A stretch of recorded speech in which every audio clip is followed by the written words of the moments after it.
things that I never would know. Treat me like royalty, don't get me dirty. Love, love, love on me, love, love, love on me. Halo guys, kembali lagi dengan kelompok 4. Nah, di pertemuan kali ini kita akan membuat video mengenai berita tentang prediksi Indonesia akan mengalami inflasi mencapai 5,25% di akhir tahun 2023. Check it out. Guys, ini ada informasi kalau Indonesia tuh diprediksi mengalami laju inflasi di posisi 5,25% pada akhir tahun 2023. Betul nggak sih? Bener banget loh, aku juga pernah baca waktu itu di webnya republika.co.id. Di situ dijelaskan kalau Indonesia itu menjadi salah satu negara yang berhasil menekan laju inflasi di tengah tingginya tingkat inflasi di negara-negara maju gitu. Dan tingginya inflasi di negara-negara tersebut ini diperburuk dengan kenaikan harga komoditas dan harga minyak bumi. Namun Indonesia juga harus tetap waspada karena hal tersebut diprediksi masih akan memicu volatilitas pasar global yang juga akan berdampak kepada pasar finansial di dunia. Sebentar dulu nih ya. Tadi kan kamu bicara tentang volatilitas pasar global ya? Aku tuh belum ngerti tahu volatilitas itu apa. Kalau setahu aku volatilitas pasar itu sendiri secara singkatnya sih pergerakan atau perubahan harga pada pasar di periode tertentu. Gitu sih yang aku tahu.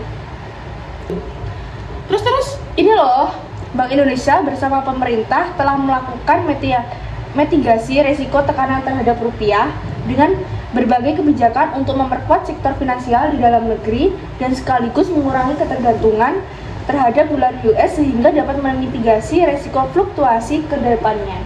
Badan Pusat Statistik juga itu telah melaporkan tentang inflasi itu secara tahunan pada tahun 2023 yang tercatat kalau nggak salah itu sebesar 3,27%. Besar juga ya? Iya. Badan Pusat Statistik itu juga telah melaporkan inflasi secara tahunan pada tahun 2023 di bulan Agustus yang tercatat sebesar kalau nggak salah itu sekitar 3,27% ya. Besar ya? Wow. Nah, jadi dengan peningkatan indeks harga konsumen itu sebesar 115,22 itu Deputi 3 Kepala Staf Kepresidenan mengatakan kalau Indonesia itu telah berhasil mengendalikan laju harga konsumen atau yang sering kita sebut sebagai inflasi itu di tengah tren tingginya inflasi di negara-negara maju. Ya bahkan saat itu sejumlah negara maju itu mengalami hiperinflasi atau yang biasa disebut sebagai naiknya harga barang dan juga turunnya nilai mata uang secara drastis sih. Tapi kalian tahu nggak sih kalau Argentina itu mengalami hiperinflasi sampai 113,4%. Itu kan jauh lebih besar kan daripada Indonesia.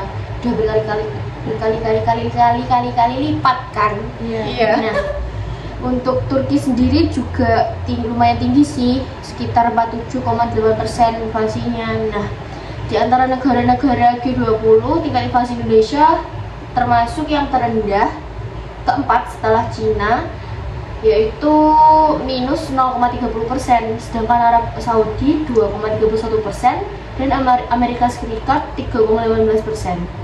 Terus Indonesia juga inflasinya itu lebih rendah dibandingkan kawasan Eropa sebesar 5,3%.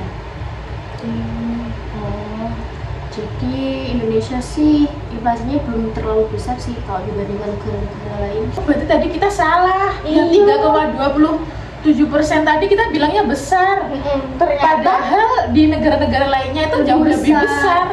Oh, dan di Indonesia tuh masuk ke golongan yang masih kecil kan? Iya. Soalnya yang lain kan di atas 5%. Kita kan masih di ya, iya. Masih kecil. Jadi kita harus bersyukur kalau inflasi Indonesia itu masih kecil, teman-teman. Oh, Seperti itu, iya. guys. Jadi aku udah paham sih sama inflasi ini. Jadi tinggal kita berusaha untuk membantu pemerintah agar inflasi itu tidak terjadi dan presentasinya tidak naik. Jadi menurut informasi yang kita dapat tadi kan ternyata Indonesia itu inflasinya itu tergolong masih rendah ya. Nah, di sini terkendalinya inflasi di Indonesia itu didorong oleh seluruh komponen. Itu baik inflasi secara inti, tarif yang diatur oleh pemerintah, dan juga komponen harga pangan yang kerap kali bergejolak. Dan juga rendahnya inflasi di Indonesia itu tidak terlepas dari stabilitas harga komponen pangan yang lebih rendah dibandingkan tahun 2022. Gitu sih. Oh, jadi gitu ya. Sekarang aku udah paham sih kenapa Indonesia tingkat inflasinya masih rendah. Karena kita harga pangannya, komponen pangan kita itu relatif stabil. Iya. Sekian video dari kelompok kami. Sekian video dari kelompok kami. Kurang lebihnya kami mohon maaf. Saya minta maaf. Saya juga minta maaf. Wassalamualaikum warahmatullahi wabarakatuh. Bye. See you guys. Jangan lupa subscribe. Awalannya